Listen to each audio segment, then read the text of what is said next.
Hello and welcome into the Real Businesswomen of Charlotte. I am Barbara Pinson-Lash and I'm joined by Dr. Christine Kozachuk, who, by the way, is the creator of this fabulous show, as well as the lovely LaShonda Milner and Dr. Aimy Steele. Ladies, isn't it fun to be here today? Oh gosh, Absolutely. yes. Beautiful day. I know, and thank you all for joining us because we really do focus on real talk to help businesswomen, whether you are an entrepreneur or you've been in the corporate world for a while, and we all want to up level. And someone here today who will help give us more perspective, as we mentioned, is our special guest, Dr. Aimy Steele. Thank you for being here and taking the time out. Thank you. Thank you so much for having me today. I'm excited. We are too. So I'll give you a little bit of background about Miss Aimy, and then we've got some great questions for you. But first and foremost, Aimy is a former teacher, a career educator, an entrepreneur. She is also running for the North Carolina State House. And on top of all that, she is a wife and they have 5 beautiful children, ages 8 to 19. Did I get that right? That is all correct. Yes. So when we talk about balance, I think you are probably going to get an A+ in all of this. Yes. So much to get to today, but we want to start with one of the questions that has really been interesting for all of us, which is why you decided to run for office and really be the wave of women, both last election cycle and this upcoming one. Why do you want to be the change that you want to see? Okay. So I think it's important as women that we do exactly what you said. We exercise the right and the power to be the change that we want to see in the world and the change that we want to see in others. So specifically, the reason I decided to run for office was because as a principal, I always received phone calls saying, this is a piece of legislation that came down from the State House and the State General Assembly, comprising the House and the Senate. And as a principal, you need to implement this particular mandate. When you hear that so many times, it becomes, redundant, but it also becomes a little bit frustrating because you can't really tell the state government, no, I will not comply. Yeah. So you can't say that, but you can figure out how you're going to step into that piece of law or what have you. So the latest one that prompted me to go ahead and file and run for office was the class size legislation, which essentially said that I would have to take a group of students, place them in smaller class sizes, and find additional classroom space. And we were already bursting at the seams in my school. So what that meant was that I would literally have to have a class in the cafeteria, which was already doubling as the auditorium, hence the name cafetorium. I love it. Then also a class in the gym and the media center. And when you take away those large spaces for children, it just really messes up the entire school setting and school ambiance.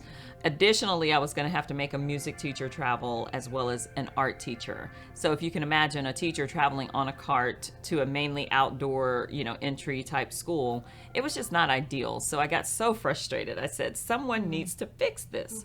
And as women, we often find ourselves saying, someone, this person, that person, what about you? What about you? How about you? Why don't you go fix it? When really we're the ones that need to be the change. We are the ones that need to fix whatever it is that we see going on wrong. So it truly is the year and the decade for women. Yes. And I believe that as we have seen about 25% of all women or all offices comprised of women, we need to really up that number to at least 50% to be balanced with our national population. So that's why I decided to run. So what is it, not just here in the United States, but globally, that you see that children is the number one thing that women can step up to help them to make sure that they can succeed in everyday life? Well, and I love that, right, about the focus being on international, because we are one family. We all have this one planet that we all have to use and take care of. So how are we going to thrive, and how are women going to lead that effort?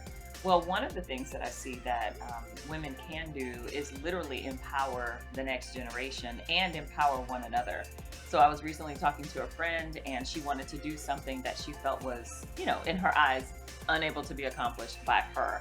So me as a woman being able to encourage her that, yeah, you can do it. And not only can you do it, but let me show you some practical steps to help you get started in doing that. This literally just happened last night. So, so that is a way that women can help. But internationally, women are leading the way in terms of social, economic, global climate change, change in general. And so it's important for women to step up to the helm and take the reins in leading some of these efforts. I think that when children see women whom they sort of endear as their mother, figure, leading the effort, then they join in and they say, oh, my mom did it, or this woman I know did it, or this person I see who is a female is actually leading this change effort, and so can I. It empowers them to make different decisions when they go to school. So on a global scale, women really have to step up and take the reins. Yeah, Absolutely. And just hearing you, you keep repeating about women stepping up and some of the things that you've had to like step up and make some changes very, very urgent. And so your leadership skills, that's what I'm pulling out of you. And as a principal, I'm sure there was a different leadership style. But now, you've been in the trenches, what's required as a teacher and then actually running a school. So on this new journey of yours now, what are you finding yourself kind of changing, seeing your leadership style change? I mean, you're now a big difference maker, right? And having to keep people very engaged or even change their mindsets or behavior. Do you see that your leadership skills have changed a little, or you're having to use more of something as a quality of a leader? Yeah, I love that. I would say I'm using more in terms of leadership skills that I've learned over the years, more of the same, and more of that same being collaboration. Yes. It is so important to bring people together and bring people to the table to help articulate what it is that they want. I think often, we have systems in place where those systems determine what we need. And really, we are the best judge of what we need. Absolutely. And working together with a group of smart, brilliant, informed women particularly allows us to see that beauty. So I would say the leadership skill of just collegiality and collaboration, bringing more people to the table so that their voices are heard, and then they link their fate to those whom they see in positions of power. That's what it takes, and that's what I've had to do.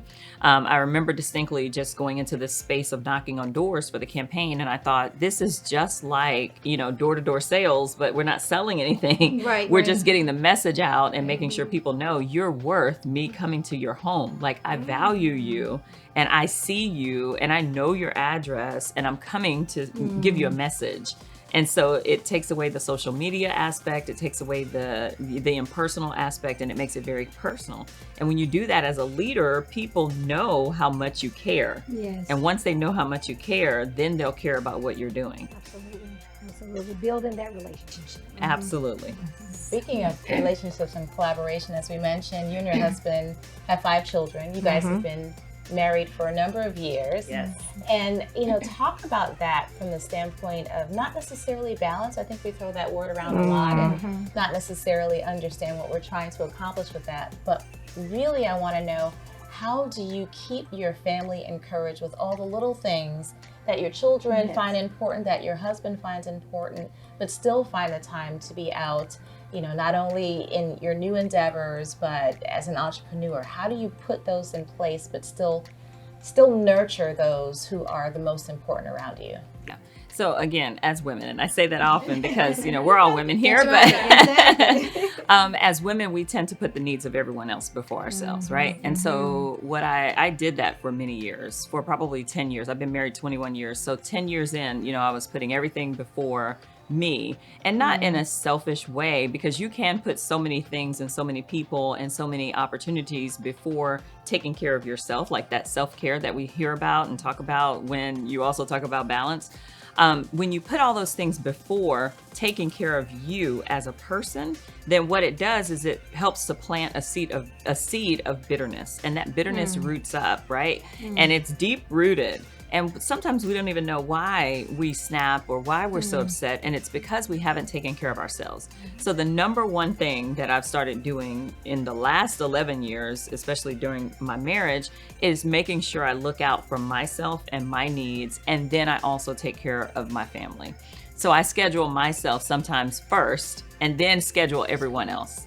And I'm not talking about the things that I have to do. I have the honey-do list. I have the things that I need to accomplish, whether it's for business, a child's, events at their school, and my kids go to 5 different schools. Oh, wow. So it's essential to have a schedule. It's really important to have a to-do list.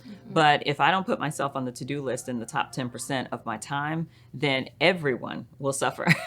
So what does that look like? Yeah. Does that mean Yeah. you're meditating in the morning? Or what does your particular formula look like? Okay, so my formula looks like this. I do have a war room, and the war room is literally where I amplify all of my prayer requests, and they're on little pieces of paper on my wall. My son, the war room. The war. That's W-A-R. where God and I, Yeah. go to war, Got it. right? Yeah. And not with each other, but with the spirits and the principalities that I, believe Absolutely. exist, right? So I go to war, and that's where I pray, and that's where I undergird my family. I cry out to God and ask Him to show me what it is that He would have me to do, not only for the day, but for my life. I have my 2 vision boards in there, my larger ones. I have 2 smaller vision boards because I attend vision board parties every year, and I make a vision board, and I keep all of that on the wall. I have a pillow, my biblical Bible devotion, space, and all of that is in the war room, and it's in my closet, and it shares a closet with my clothing. So that's the first thing. The second thing I do throughout the day is just schedule some time that is quiet. So it's called dead time. And the dead time is where no one can bother me and I don't bother anybody. So I don't make calls, they don't call me. And if they do call me, my phone stays on Adopt silent. that one. So just that silent time. And that's where I think, because I'm the type of person, I have an idea every 10 minutes, I feel like. So when presented with enough stimuli, my mind will never sleep. It just constantly goes and goes and goes. So that's another thing that helps, is that dead time. Every month I schedule spa time. So it's so important to go to the spa. I would love to travel all around the world and visit spas and just write reviews about them, because I love the spa. The spa is a solace place. It gives me a moment to reflect, and it also gives me time to get my body relaxed, deep tissue massage or some type of hot stone massage. But those things are things that I use to cope with life. So that's like once a month or so. The other thing I do is I listen to a variety of music. So I have stations on Pandora, and I've got stations on Spotify. So depending on what mood I'm in, I'll click on some music and it kind of takes you there, right? Right. So I have spa music, takes me to a solemn place. I have Hawaiian music that always takes me to my happy place, which is Hawaii. I love Hawaii. So those are just a few practical things that I do. It is important, again, to take care of yourself first, because if you do not take care of yourself, no one else gets the best of you. So that's why self-care is kind of at the top when you talk about balance and time management and just making sure it all works together. I have a question. This is real talk. So, a lot of us, being a mother of 5, and being married, would you say 21 years? And congratulations again. I was like, a lot of people can't even keep a relationship together for 21 days. So congratulations on that. But what is it that you see for mothers that they're not having the real talk with themselves about, not just with their children, with their husband, but business itself? What's the real talk? Well, the real talk, number one, is that sometimes our standards are way too high. And I say standards versus expectations. We expect we expect to show up to our business or to our jobs and to our careers outside of the home as this mega superwoman. And we're not vulnerable to the fact that we're not mega super women. And if women perceive that we are mega super women, then we lose the ability to connect with our sister or with our audience, right? Because they see it as, I can't accomplish that. I cannot do that. And it's not about comparison, but we real talk, we compare ourselves to one another. Yes, we do. And we shouldn't, but we do. It's natural. So what helps is, as it relates to business and family and all these standards we set for ourselves, whether they were embedded in us from childhood, whether they came from, our mothers and what they were able to accomplish, and maybe we are measuring ourselves against our mothers or our grandmothers or our ancestors, whether they come from society's norms that we adopt or choose not to adopt, we have to say, that doesn't work for me. This is what works for me. And if this is what works for you, that's what you do for your family. If you cook once a day or once a week, If that works for you and your family, that works for you and your family. I used to think, oh, I must have a hot meal every day on the table for my family by this time. And I must iron all the clothes once a week on Sunday so that everyone has clothing. You know, I had all these false standards or expectations just that were too high. When you hold yourselves to those standards so long, you lose your balance. You lose sight of why you signed up for whatever you signed up for in the first place. Whether that's Yeah. Exactly. And lose who you are, you know. Yeah, lose who you are. And I think that's as we get older and really sit back and kind of value more things, our values change. We realize, you know, where that came from. Where did we lose ourselves? So that's very important. So I want to go back to the vision board. I think that's very important because I'm just now getting into that, and that's some time set aside. I kind of include that in my self-care package. Is sit back and really look at the vision boards. And I noticed you said you had about 5. Was it a total of 5? I do have 5. So are we following all of those? Do you see some of those things really coming true in your life? Or I do. Okay. The funny thing, a vision board, I heard a friend say this, a vision board is not magical, but it's, you know, it's pretty amazing and it's pretty telling of what's going to come in your life. It's a forecast. So the vision board has a combination of affirmations, you know, dollar amounts I want to make, businesses I want to start, places I want to go, things I want to buy, that kind of thing, right?